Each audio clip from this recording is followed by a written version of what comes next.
Bakari Idris Basari is a spirited man, even though his life is full of scarcity. One day, Driss attended an interview to become the caregiver of someone named Philippe. Philippe suffered from paralysis, but he was also extremely wealthy. Unlike the other caregiver candidates, Driss's reason for attending the interview was not to become Philippe's caregiver, but to get a signed attendance confirmation from the interview so he could cash government aid funds. During the interview, Driss even argued with Philippe and competed with him in knowledge about music. He also flirted with Philippe's beautiful assistant, Magali. Seeing all of Driss's annoying behavior, Philippe initially planned to reject Driss's antics, but felt pity. His final choice was to promise that he would sign the interview letter the next day. After the interview ended, Driss, wanting to go home, took one of the decorative eggs from Philippe's house, then went back to his very cramped home where he lived with many of his younger siblings. When his mother returned home from work and saw Driss, she was furious because Driss had been missing for 6 months without giving any news. Not only that, she was also upset to learn that Driss was still unemployed. Frustrated with her eldest son being unreliable, his mother kicked Driss out of the house. The next day, Driss went to Philippe's luxurious house again to get his interview letter, but he was shocked when he heard the story from the head nurse, Yvonne. She said that many caregivers had come and gone quickly because they couldn't endure working there for even 2 weeks. Even though the working hours were long, 24 hours, they were supported with very comfortable facilities, from luxury rooms to delicious daily meals.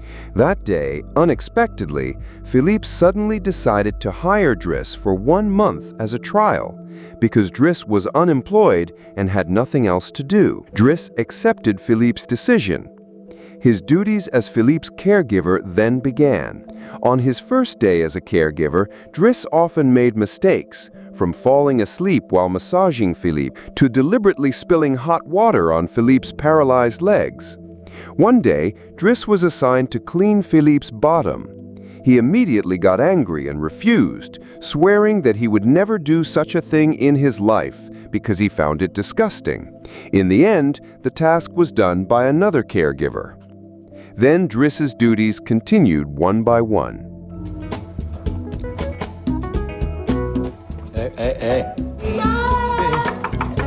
The next day, when Driss was going to take Philippe to the art gallery, Philippe refused to use the ambulance-like car. Driss then chose another, more luxurious car.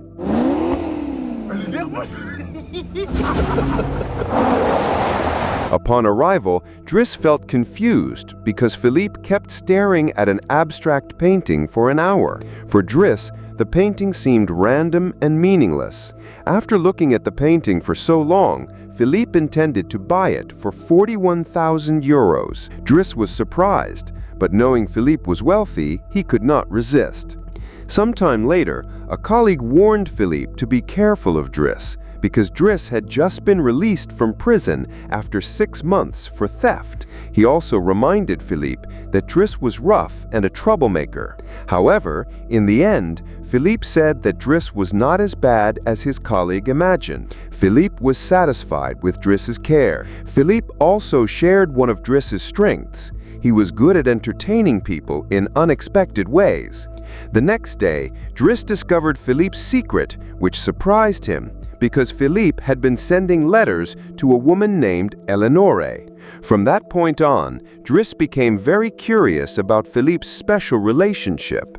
Sometime later, Driss saw Philippe struggling to breathe and having a fever due to side effects from his treatment. Philippe needed fresh air, and Driss immediately took him outside in a wheelchair, even though he was still very sleepy. Not long after, Driss took Philippe on a tour around Paris to enjoy the beautiful scenery before sunrise. While touring, Driss gave Philippe his marijuana cigarettes as medicine to relieve Philippe's pain. Driss then asked about Philippe's love relationship with Eleonore. Confused about how Philippe could be intimate with a woman, even though his whole body, from below the neck to his heels, was paralyzed and numb. Philippe replied that he could feel romantic touch from a woman or get aroused through his ears.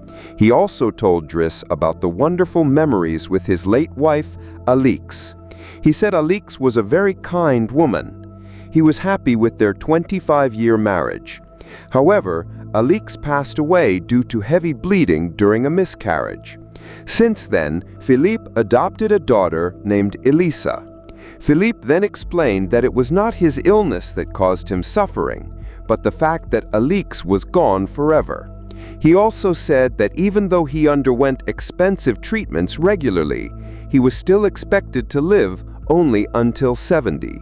Not long after their warm and intimate conversation, Philippe finally appointed Driss as his permanent caregiver after successfully completing the trial period.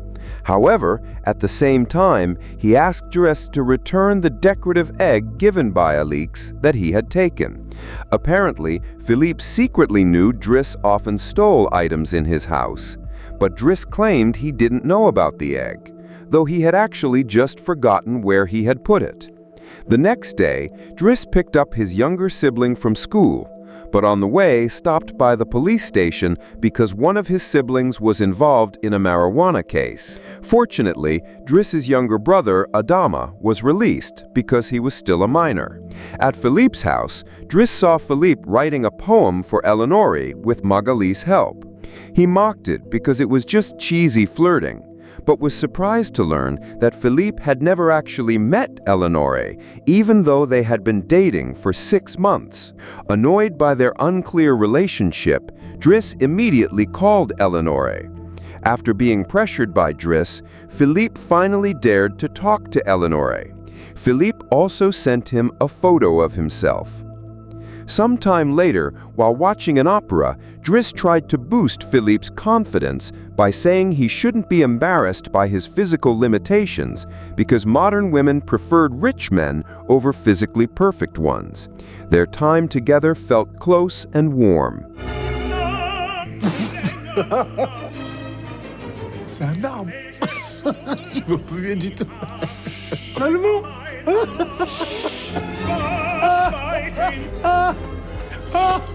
Days passed until one day, Driss got angry because Philippe's daughter, Elisa, was rude to him.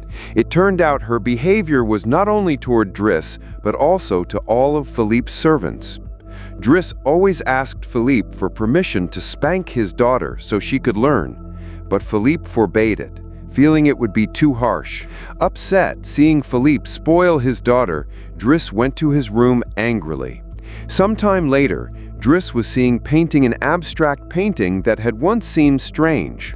Thanks to Driss's encouragement, Philippe began to reprimand his daughter to behave more politely. After that, Driss returned to his caregiving routine, but things were different. If he had been serious and tense before, now he performed his duties more relaxed and enjoyed caregiving. Over time, Driss and Philippe's relationship became closer. Wow. C'est moi, mais... J'adore. C'est toi qui as fait ça. T'inquiète. Je suis t'inquiète, mais bon. Voilà. Philippe prepared to hold his birthday party. Before the day, he told Driss that he was tired of his family treating him like a dying man. This moment of confiding indicated that Philippe felt increasingly comfortable with Driss treating him more humanely.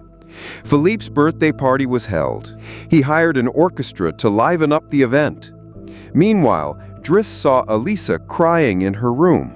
Driss approached and asked why. Elisa said her boyfriend, Bastien, broke up with her. She asked Driss to talk to Bastien. At first, Driss refused, but after Elisa offered money, he agreed.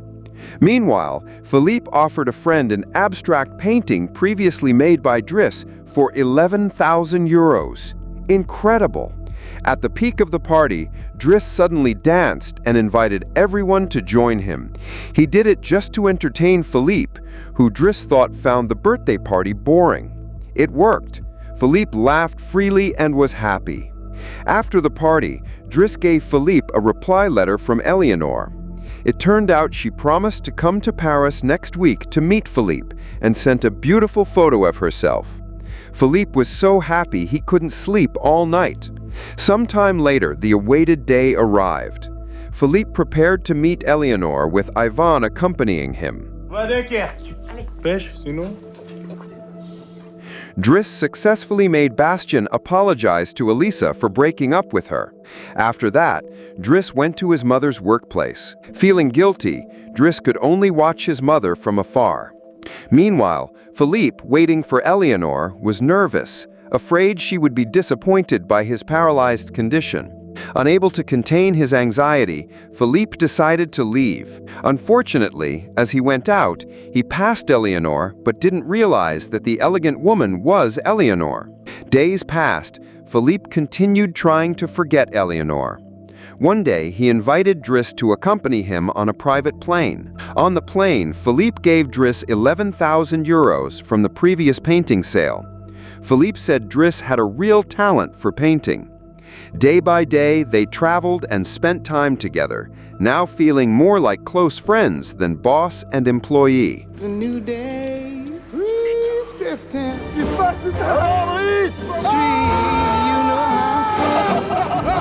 When returning, Driss met his brother, Adama, who came to his workplace after being kicked out by his mother for being involved in the marijuana case. Driss was angry and scolded him for causing trouble. Then Philippe called Driss, asking about his past and personal life.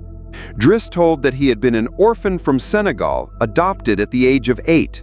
The woman he had called mother all this time was actually his aunt.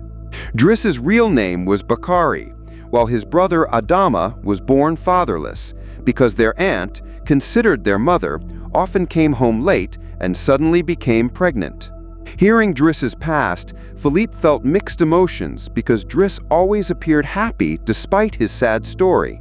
Driss told Driss to stop being a caregiver to focus on fixing personal and family issues. Another reason Philippe dismissed Driss was to help him succeed elsewhere. Philippe said Driss's caregiving had been very satisfactory. That night, as a friend, Philippe let him go for Driss's own good. The next morning, when Driss left Philippe's house, all the caregivers were sad because Driss's presence brought joy and happiness. Driss and Adama went to pick up their mother. They apologized and helped carry her bags. Despite her anger, their mother forgave Driss and Adama. They walked home together. Sometime later, Driss applied for a job as a courier. Meanwhile, Philippe had a new caregiver, but this caregiver could not entertain Philippe like Driss did. At night, Philippe had trouble breathing. The caregiver tried to help, but Philippe refused. Yvonne decided to go to Driss so he could care for Philippe again. The next day, Driss came to Philippe's house. Seeing Driss return, Philippe felt happy and sad. Driss lightened the mood by teasing Philippe's new bearded appearance, making them nostalgic. Sometime later, Driss invited Philippe to go somewhere. On the way, Driss drove fast and they were caught by the police for speeding. Driss took advantage of the situation, saying Philippe needed help because of a recurring stroke. The police didn't ticket them and even escorted them to the hospital. C'est dégueulasse ça. Vous parlez jamais des sommes aussi importantes. After that, Driss took Philippe to the beach to get fresh air and enjoy nature, which he hadn't experienced in his luxurious home for a long time. The next day, Driss took Philippe to lunch at a restaurant. Sitting across from Philippe, Driss said he had to leave for urgent business. He gave Philippe the egg he had stolen from his house. Driss told Philippe that a special person would arrive soon. After that, Driss left Philippe. Driss's departure made Philippe confused and anxious because he didn't know who the special person was. Sometime later, a beautiful woman appeared in front of Philippe. It turned out to be Eleanor. Secretly, Driss had arranged their meeting because he knew he still had feelings for her. Driss smiled happily seeing them meet for the first time, and the film ended.